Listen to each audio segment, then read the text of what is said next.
अस्सलाम वालेकुम, आप देख रहे हैं बीबीसी हेडलाइन न्यूज। खबर शामिल करते हैं तांदलियावाला से। तांदलियावाला में एहसास किफालत सेंटर के वेरिफिकेशन के लिए नादरा ऑफिस में लोगों की लंबी कतारें। लोगों को वेरिफिकेशन के नाम पर धक्के ठुड्डे दिए जाते हैं। मजीद जानते हैं हमारे नुमाइंदे खालिद हुसैन की रिपोर्ट में।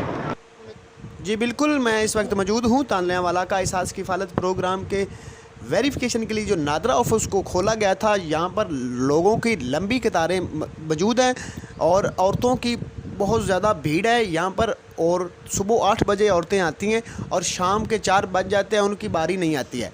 बारी आती है तो जो 200 रुपया उसके गार्ड को देता है उसको उसकी बारी आती है। सिफारिशों पर यह काम हो रहा है। मजीद जानते हैं, लोगों से बात करते हैं, उनसे जानते हैं क्या तफसीलात। 8 बजे 8:30 आपने अखी तमाशा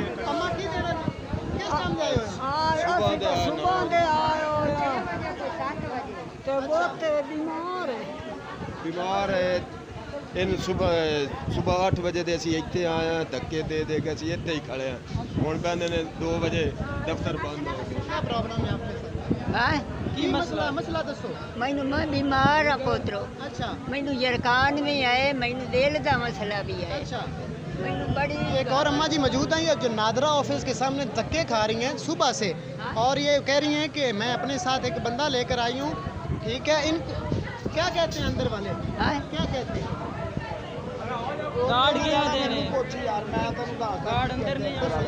ਜਿਹੜਾ ਕੋਈ ਚੌਕੀਦਾਰ ਦਾ ਵਾਕਫ ਹੁੰਦਾ ਵਾ, ਚਾਹੇ ਜਿਹੜੇ ਅੰਦਰ ਅਫਸਰ ਬੈਠੇ ਨੇ ਉਹਨਾਂ ਦਾ ਫੋਨ ਕਰਾ ਫਲਾਣੇ ਦਾ ਨਾਂ ਲੈ ਕੇ ਕਹਿੰਦੇ ਗੱਲ ਕਰਾ ਫੋਨ ਤੇ, ਫਿਰ ਉਹ ਅੰਦਰ ਜਾਣ ਦਿੰਦੇ ਜੀ। ਫੋਨ ਕਰਾ ਕੇ 10-10 ਬੰਦੇ ਲੈ ਕੇ ਅੰਦਰ ਵੜਦੇ ਨੇ। ਦੂਸਰੇ ਵਿਚਾਰੇ ਖਲੋਤੇ ਨੇ।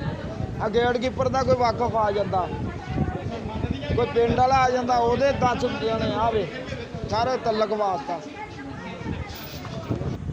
जैसे कि आपने सुना कि ये लोगों की इतने परेशान लोग यहाँ पर दिखाई दे रहे हैं, और मैं कोरोना और हिफाजती तदाबीर की बात करूँ तो बिल्कुल ही नाकाम दिखाई दे रही हैं इंतज़ामिया की तरफ से और पुलिस की जानिब से।